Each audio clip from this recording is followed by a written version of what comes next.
was a very gregarious guy, very friendly guy, made people laugh, loved to play poker and golf and things like that. The way I remember him is traveling around with him as a young boy, and he'd be driving his big Packard and going out to job sites with refreshments for the workers on hot summer days. Refreshments like Coca-Cola or just sandwiches and just something to cool them off. He was a man that was organizing people to get a job done, and he did a very nice job of doing that. He spent his childhood in the Lincoln Park area and participated in different sports, was pretty active as a youngster. Not a very good student, however. And when he was, I'll say, a freshman or sophomore in high school, he dropped out and went to work, much to his father's chagrin. He went to work for the now famed architect Daniel Burnham. My grandfather was an errand boy. He would get coffee and he'd get sandwiches for Daniel Burnham and the big shots he was meeting with, and he would just listen to their conversations, and he thought, this is kind of cool. I'd like to get involved in this myself. So in 1907, he went out into the real construction world, got a job with a general contractor, and spent 18 years in the field working for several general contractors, from everything from being a timekeeper to a payroll clerk to a superintendent. 1925 is when he decided he could do it on his own, and so he formed W.E. O'Neill Construction Company.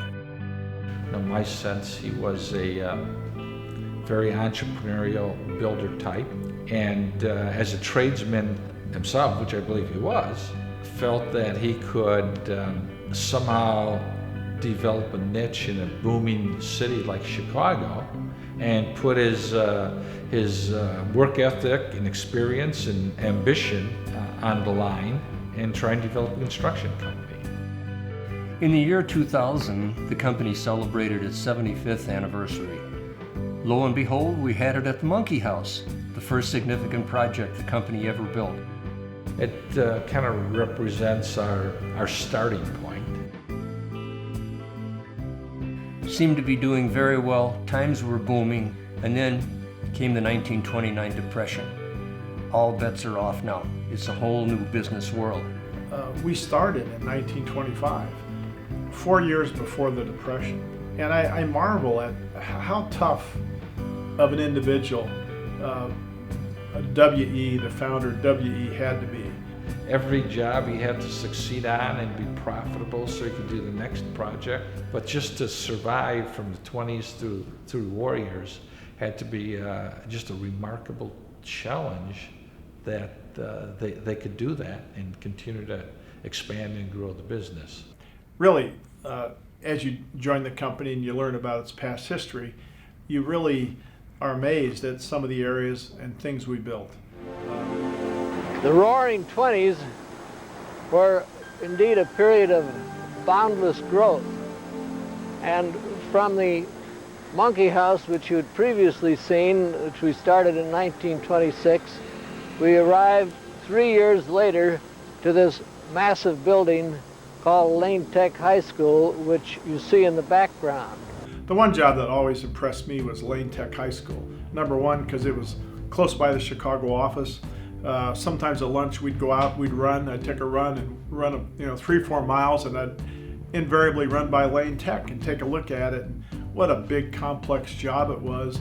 And of course, knowing Art saying, yeah, back in the day when I was younger than you, Rich, I worked with the brickies on that job. We did the masonry on that job, and I was a laborer. I carried hot on that building. I said, wow, look at that.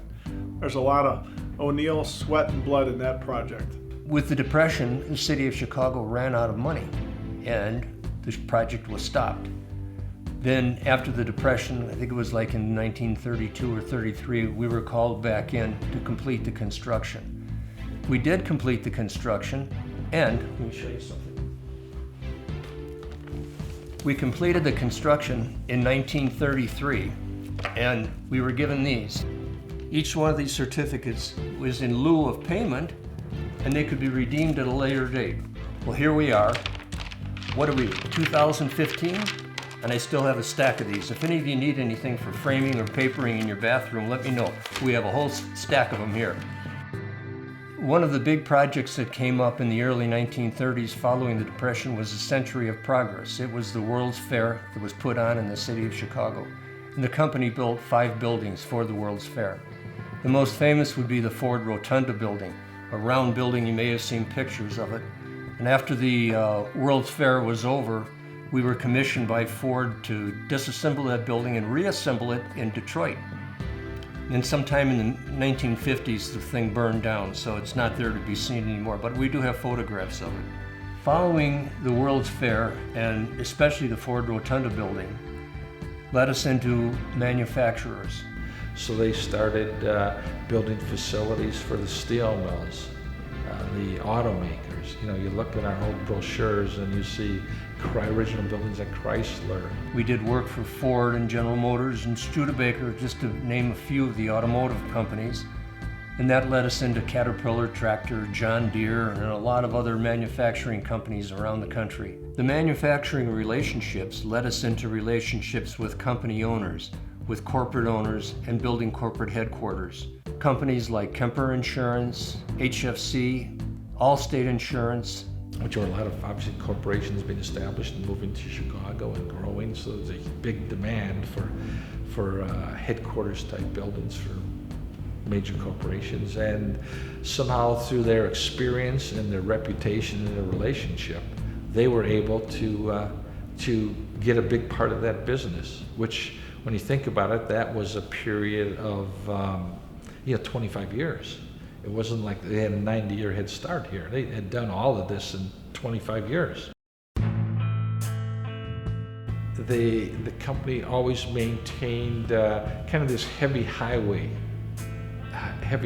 experience. So they were building toll roads in parts of the country, bridges down in central Illinois. Road building became a big investment for the company. A lot of equipment, a lot of manpower, but especially in the equipment. In that investment, we built parts of the New York Turnpike, we did parts of the Indiana Toll Road, the Illinois Toll Road system quite a bit. And then in 1958, while working on the Northwest Toll Road in Chicago, a disastrous summer hit us with a lot of rain. The equipment couldn't move. It would move one day, and the next day it would be bogged down because of the rain. And the day after the rain, it couldn't move again. And then the following day it would rain. Well, what happened was severe penalties, and the company just about went broke. In 1957, damn near met our Waterloo. Lost everything that we had in the bank, and were in debt to the bank for a couple of $1 million because of a very, very wet and rainy summer, which mired us down in mud for a whole year. Art would talk about it. That the company had to sell their home, move into an apartment. Bill clearly recalls that. My dad ended up selling the house that we lived in, a nice house in Evanston, and we moved to a small, as he called it, a cold water flat. It was a little nicer than that, but that's what he called it. My mom got a job working at Marshall Fields as a sales lady. A couple of years later, my dad had the company's feet back on the ground and actually built a house for my mom in 1962 to make up for all of the hardships that she went through during these 4 years of almost broke years, I'll call them. I always felt like with Art in that period, when he spoke of it, it was almost like it was just a rite of passage. It wasn't that these bad things happened. It wasn't like there was any of this negative feeling about it. It was just a period they had to go through to succeed. And I think it tempered Art a lot, because my guess, once he went through that, there was not much bad could happen to him after that in business. But out of that very painful experience, really, emerged some opportunities. We weren't very damn good road builders, but geez, we built 100 or so bridges. And then that became sort of our salvation, because out of that, those toll road ashes, we brought forward a number of good men who were good bridge builders and had some good machines. That's when we first began to gather our big cranes together. So we had a lot of really skilled carpenters who were good, heavy framing concrete subs that made a difference to us, and we could also take that work into the more heavy industrial projects for Caterpillar, John Deere, General Motors. That all they're all related in a lot of ways, this heavy industrial work. And that led us into really being more effective heavy and industrial contractors, really having learned these skills of earth moving and paving and bridge building and excavation the hard way. So that I can't help but feel that out of some of the biggest obstacles in life eventually emerge some of the biggest opportunities, truly. That's sort of been borne out in our company history. A lot of what I've heard about Art is that he was intimidating, tough guy to work for, demanding, but he was also always very aware of employee needs and very fair to employees, and he set a hard standard on ethics, company values, and he stuck to them, and he expected all of our employees to stick to them when they were dealing with our own employees, customers, subcontractors, etc. Art O'Neill held the line with that, and that's what I've consistently heard from the people that worked with Art through the years and through the 80s, etc. Mike Farron, Rich Erickson, Bill O'Neill, all do your job, do it well, and you'll be rewarded. He had come through the Depression, World War II, a lot of struggles in developing the company, where there were a lot of financial difficulties in various periods, as you would expect in an industry like ours. And he was able to act positively and really adapt to all that, and really help transform the business into a large, successful company that it is today.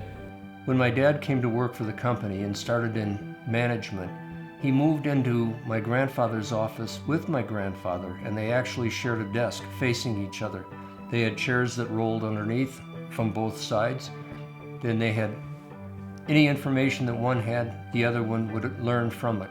They had telephones that were across from each other. They'd listen in on each other's conversation, and it was a real one-to-one relationship. We even asked Art about it, and he said it was actually pretty difficult sitting 8 foot across from your father, who was this master builder, and you were right there trying to learn the business from him under his like direct eye. So it was just kind of interesting, some really advanced management training. Art himself was really a stickler for detail, but he did it in a way to make sure he was delivering on his values. I remember my dad as being a tough boss, a very stern boss, leading with an iron fist, but also with a soft heart. Certainly wasn't like a guy who wanted to be told what you thought he wanted to be told. He saw through all that nonsense, and I've seen him take a lot of people to task over that. So I learned early in life, just tell Art just the way it is, and everything will work out fine. Customers were number one for Art. He really believed that we had to deliver to them, to maintain the relationship, to keep that working for us. Part of that delivery is great customer service, of course, but you have to build a quality project. And you had to pay attention, and you had to get things right, and you had to honor your word. Integrity. Art was a man of high integrity, and Art didn't say you have to have integrity. Art behaved with integrity. Just trying to do everything a little bit better, just a little bit better, and always improving. I would classify Art as a builder. His passion was really about building. He had a high focus on quality. Our scheduling expertise became known throughout the industry.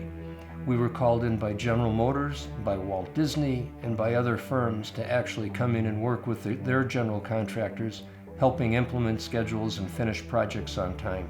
I think that, my sense is the quality he took from his father, and he's passed on to Bill and passed on to all of us, is that, that will to commitment to just get things done. If there's difficulty, we'll figure out a way through it, but we're not stopping.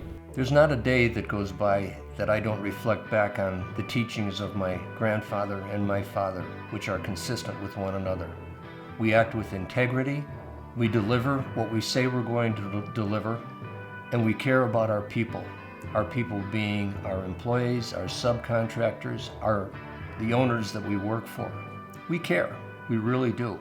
As I think about the success of the company and what strategies help define who we are and our success over a long period of time as we approach our 90th anniversary here, which is truly remarkable.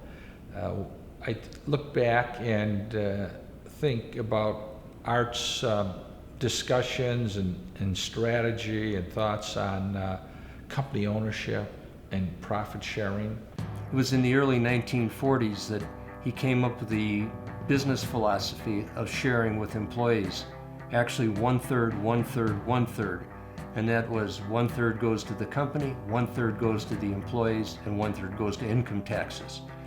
I think that was a very, very unique strategy, and it carries forward to today. We still talk about it a lot, how to keep that in balance. I think the doctrine of fairness to employees. Employees are our most important asset. We need to really reinforce that, and Art, he lived that, and he talked about that, and he made it happen. I remember my grandfather's automobiles as being big, like Packards, and the Packard had a Continental kit on the back, and it was just a very flashy car. But my dad always prided himself, even when he became president of the company, he prided himself on driving the cheapest and the oldest car in the fleet. It was his way of saying, I'm not an elitist, I'm one of you. And Art clearly understood what he was doing and why he was doing it. And, I believe it was just tempered by his life experiences in the business, where he'd saw things go extremely well and saw what could happen in a highly volatile industry where projects don't go well, and the economic pressure it puts on companies, particularly when they're smaller and developing, which the company was through their 50s and 60s. And, it would put a lot of financial pressure on the company and on Art personally. And that really had a huge impact on his outlook on company expenses, overhead. And I know I've taken that with me today, and I think he's influenced pretty much everybody who's still here in executive capacity that worked with him in those years. I think that I've always got a consistent message from your superiors, from my boss's boss, the O'Neill family, Bill O'Neill. Bill has told me stories about his dad, Art O'Neill, and his dad's dad, W.E. O'Neill. Always live by the values the company has, and always treat your customers fairly, always treat your employees fairly, and everything else will fall into place. The results will be there, the revenues will be there, the work will be there. Be fair, be honest, treat your employees how you'd want to be treated yourself, and everything else will fall into place. And I've heard that from day one, and as time goes by, you believe it more and more, and you trust in it more and more, and you start living it. Art spoke a lot about his involvement early on in the affirmative action programs being developed in Chicago. It's a big city with a very diverse workforce and diverse community. And Art often spoke about Mayor Daley calling Art and putting a team together of Mayor Daley, Jesse Jackson, and Art O'Neill to develop what was called the Chicago Plan. And that was one of the early affirmative action plans, designed to get more inclusive involvement in both contracting and the workforce. Art knew in his heart that we had to include black people in the trades, but how to make it happen in a way that was palatable to the unions was a real challenge. There was a lot of tension between the black contractors and the unions. My dad was dead smack in the middle of this whole thing, and he thought that there's so much tension here, my life is at risk. That's when he had padlocks installed on the hood of his car so that nobody could place a bomb under the hood. I always think about my involvement in those areas as kind of an offshoot of what Art started, probably some 50 years ago, and feel that his interest and direction was that O'Neill was going to be a leader in this area, not a follower. One of the more fun stories that I have to tell about the history of the company is the opening of the Chicago Theater. And this was really about a historic renovation, taking this fabulous old theater, which is an icon in Chicago. And I can remember going in there when we first got involved. And it was a real mess when we walked in. We found bullet holes in the ceilings. There was actually even a fellow up there in the attic that we called the Phantom of the Opera, and had to have him removed by the police. He was living up in the ceiling. He wasn't doing anything, he was just spooking everybody out. They never knew where he was going to be. I remember being there on opening night, and Frank Sinatra acknowledged O'Neill, and looking around the theater when he came on stage and said, "This is truly incredible." During the middle of his act, he acknowledged O'Neill Construction Company and actually asked for a standing ovation. First time in our history that we ever had a famous actor or singer asked for a standing ovation of the contractor. What that's resulted in us doing, we've done virtually since then every major theater renovation in Chicago. Down through the years, our corporation has been involved in many markets: institutional, educational, gaming, residential, manufacturing, healthcare, you name it.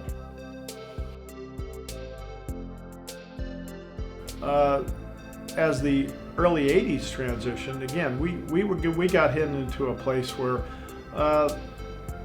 the manufacturing base was rusting.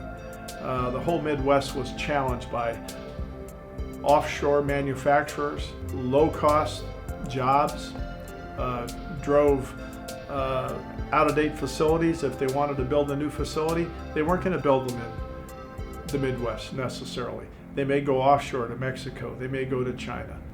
That was our challenge. But the 80s became a decade of geographic growth and reinvigorating our customer base in Chicago. In the early 1980s, Art O'Neill was visiting Tucson, Arizona, and made the acquaintance of a fellow named Tom Roof. Tom and Art hit it off. They talked about opportunities in Tucson and what could happen. Tom and Art got to know each other very well, discussed personal values, corporate values, the way they felt about customers, the way they felt about employees, and decided at that time would be a great time for O'Neill to open a new office by the name of T.L. Roof and Associates. A few years after T.L. Roof was established, Tom decided to expand his markets and work in the Phoenix, Arizona area. He knew John Hobbs from previous work experiences and asked John if he'd come and manage the office for him, which John readily agreed to. John grew the Phoenix office into such a successful operation that we made it an independent corporation, with John then becoming the president of that company. In the same period of time when Phoenix was being developed, we had an opportunity to build a building in Hartford, Connecticut for a large Chicago developer.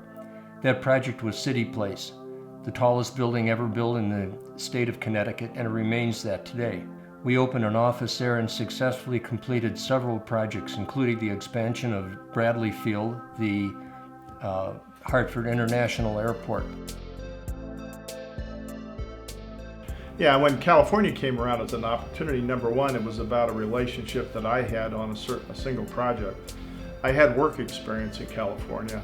Out of college, I'd worked out here for 4 years. So I knew the market. In Chicago, we were an important player in our markets. People knew us. I came to California expecting everybody to know us. And lo and behold, we were just another one of the many contractors looking at the Los Angeles market as a great place to start. So we had a little inertia, of course, in building relationships, knowing people. So the lesson was, you better be persistent, you better be willing to work hard, and you better be willing to go the extra mile on every assignment you have for your customers and for your people. It was really exciting to be out in the market because we felt, or I felt personally, that I had a pretty broad skill set in the types of projects I'd worked on in Chicago.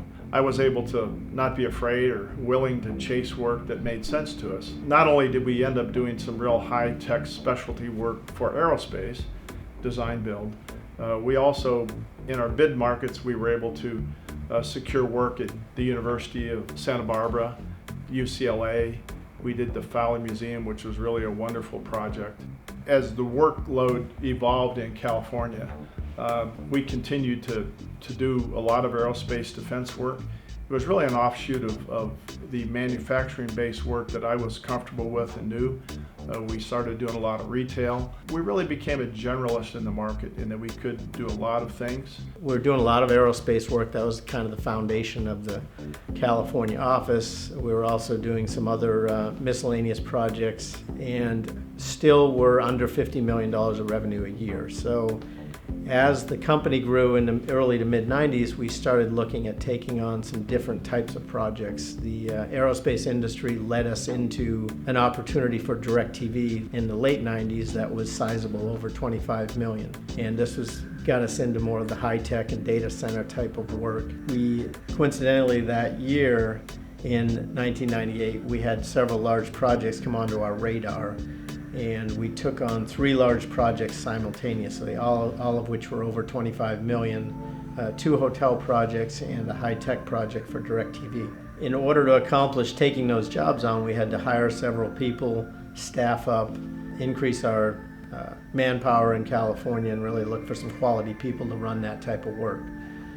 All of that led to, A, the success of those projects, and also B, it allowed us to continue to look at growth in the California office. Once we had those employees on board and we were adding to our people, we had to keep feeding the machine. In the late 90s, 1998, we did some more strategic planning.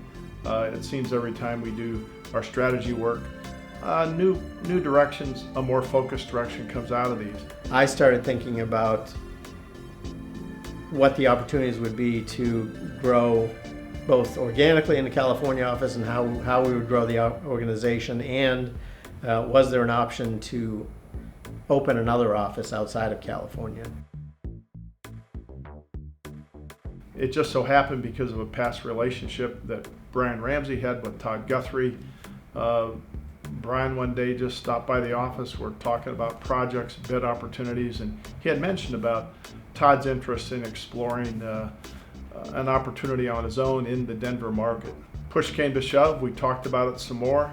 Some other work opportunities happened for us, and we were able to make a decision to start an office in Colorado with Todd as the division manager in that office. So with Rich Erickson and Bill O'Neill's blessing in '99, Todd and I opened the Denver office. From a succession planning standpoint, it was really a good opportunity for Brian. At that time, he was a project executive vice president in California, and we thought it'd be a good idea to broaden Brian's management leadership skills a bit. One of the big things I remember from my career was taking on the Denver opportunity in '99, and Todd and I went to a new city with very little experience in starting up an office, very small customer base, if any. We're relying on national relationships, and we just hustled. And we were so excited about the opportunity. We didn't get stressed. It was just fun, and it was a challenge, and it was some pressure to succeed. Most of it self-induced, I think, but we were hustling. We had to get customers, we had to get jobs, we had to hire people, we had to find new opportunities, we had to succeed in the opportunities we were given. We needed to make sure that this job was finished on time, but it was just continual chaos and action. And those are the times that really define your career, when you're having that much fun and you have that much energy to put into your job and that much passion to put into your job. That's when that's when we really succeed for our customers, and when we're working that hard to get to the finish line and really succeed for a customer, for a company, and get the results that the O'Neill family expects. Eventually, Todd Guthrie became the president of the Denver office. 90s transition. Each company had a decade on them as far as older experience, expertise. Again, this broadens your capabilities and willingness to do more. And you saw it in Phoenix, you saw it in California and Hartford, where we're doing major work and continue to do so. The next 10 years for me, a lot of it was managing that growth, growing the organization, opening an Ontario office. 5 years into that again helped us to grow the company and make the company stronger. Really boosted our revenues in the early 2000s and started bumping the revenues for California up over $100 million. Once we got up over $100 million, we never looked back. I don't think they dipped below $100 million again after 2002. 2000, just some major changes as I became CEO, and the transition of people in California and Chicago. Chicago even stepped up their game, doing more major work. University of Chicago new replacement hospital being a major one. 108 North State Street. They did some wonderful projects that were, again, scaled up. In California, the same thing. Projects went from average size from $5 million to $20 million. They scaled up. California, for me as a company, and O'Neill as a company, has always been about growth and opportunity and challenge. From the mid-90s on, when I started asking about opportunities and things that I'd like to do, Bill O'Neill, Rich Erickson were always open to new ideas, and they would ask good questions and then say, in a lot of cases would say, yes, give it a try. Open a Denver office, give it a try. Take on some larger projects, give it a try. You need to expand the California operation, open an Ontario office, give it a try. All of that was common with the early days of O'Neill of, here's an opportunity, go for it. We're going to ask you a few questions, and then we're probably going to say yes. We're not a no organization, and that's a pretty powerful statement to who O'Neill is, I think, and how I look at it going forward. If someone comes to me with an idea, I'm going to ask intelligent questions, make sure I think it's a good idea, and then I think I'd be open to it just because Bill O'Neill and the O'Neill family, Rich Erickson as CEO, were open to my ideas. In 2014, the same year Brian became CEO, he established a relationship with a Nashville company and the principal of that company, Clay Stacker. It was a mid-sized GC, came to me out of the blue, and I just started discussing it with a group of people, including Bill O'Neill, Rich Erickson, Mike Farron, John Hobbs, and the president of the Nashville office, Southland, in the Southland company at that time, was Clay Stacker, and I just had a very good comfort level that Clay's values and how he treated his employees, everything he said about how he ran his company, how he treated his employees, was very much in line with how O'Neill treated theirs over the years. And as the process went along, we just got more and more comfortable with acquiring the company, and it just kept going until the finish line, and we were the price tag was right, the timing was right, and I really thought it was a great thing to do for the organization. By chance, I happened to run into one of our competitors that was at a national event that was in the mix for acquiring the Nashville company at the same time. They just said to me, the guy said to me, you guys just saw it, you identified it, and you acted on it, and we can't, as a company, we weren't able to operate that fast. I asked for permission, I asked for upper management to look at it, and they just wanted a lot of details, a lot of time to consider it and everything else, and by the time we had even gotten halfway through the decision process, you had already bought the company. So I think that's a testament to the trust that Bill O'Neill has in both me and in all of the presidents of each of the companies, that you can go out and do this, you have my blessing, I trust you. We were able to act very quickly. After 1 year of working with Southland, our expectations were not only met but exceeded. It's been a great acquisition, and it's exceeded all of our expectations so far, and it looks like Nashville will be a very important part of the future for our company. The growth of the company has been very interesting to watch. When I was younger, I watched it go. I was on a level thing, and as I said, in the 1950s, we had that dip down probably a little bit below zero in net worth, and then came up again, and there was gradual growth back up again. The institution of the ESOP, however, has accelerated that growth, and now it's on a curve like this, and it's fabulous to see. In the early 1990s, our CEO, Joe Rotuno, was moving towards retirement. He had a problem in that he owned a lot of company stock, and if he sold the stock, he'd be hit with a lot of taxes. We didn't know what to do. We called in legal counsel and asked for advice. We called in our accounting firm and asked them for advice. And they came back and they said, well, if the company was an ESOP, the individuals can sell their stock and they put it into domestic funds. They won't get taxed on it until those funds are cashed out. So we started thinking about it. And my brother and I were the ones that were working on this at the time. And we said, you know, this is good. This would give, if we had an ESOP, this would give ownership to more people, which is consistent with what my father and my grandfather wanted to do, and would also give tax advantages to the employees as they retire, and it would give more ownership to the employees. Well, we implemented it in 1992. There's no other construction company that I'm aware of in our marketplace that I view as a competitor of ours that has any program like this. Everybody in the company is a stockholder. In the 90s, as the years started to go by as an employee and you get the ESOP statement annually, it started to mean more and more because the benefit as a percentage of your salary, et cetera, was increasing each year, and you started to realize that as the companies did well across the country, it all funneled into the ESOP, and the results of the ESOP were directly tied to all of the companies doing well. So it gave you more of a vested interest in how each of the companies were doing, how's Chicago doing, how the Arizona company's doing, how's Denver doing, how's California doing. It all tied together.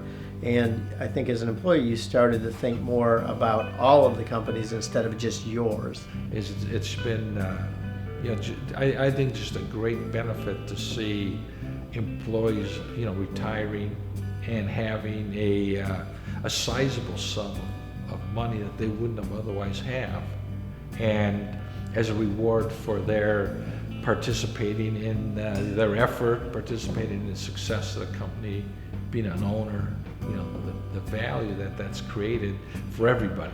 It's just like everybody has won. The companies won, employees have won, their families have won.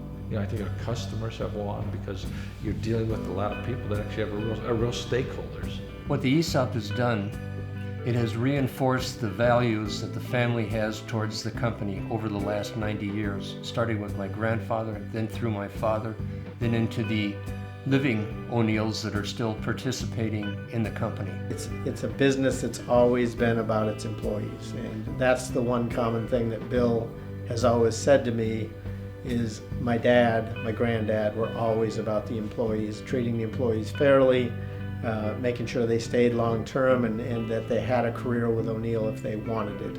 And I think that's really led to the success of who we are as a company. And when you go to the Chicago office, when you go to a California office that's now been in operation 30 years, and you walk around the company, you meet a lot of people that have been with the company 10 years. You meet a lot of people then that have been with the company 15 years, 20 years, and then you run into a dozen or so people in Chicago, California that have been with the company 25, 27, 30, 35, even a couple that are 40 years in Chicago. And that's a real testament to the loyalty that the O'Neill family has built up with employees over the years, and that's always been impressive to me, is the longevity and the loyalty of the companies that comes out when you visit each of the offices.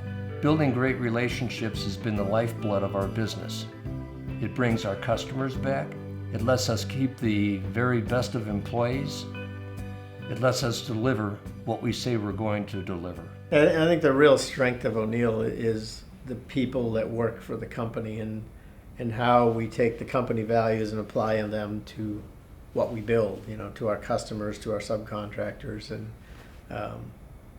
how we gain the trust of everyone we work with. That's really our strength. And I think that's O'Neill's reputation in the marketplace. If you subcontractors know they'll be treated fairly here, get a fair shake. If there's a problem, it'll get resolved fairly. And that creates a lot of economic benefit for everybody.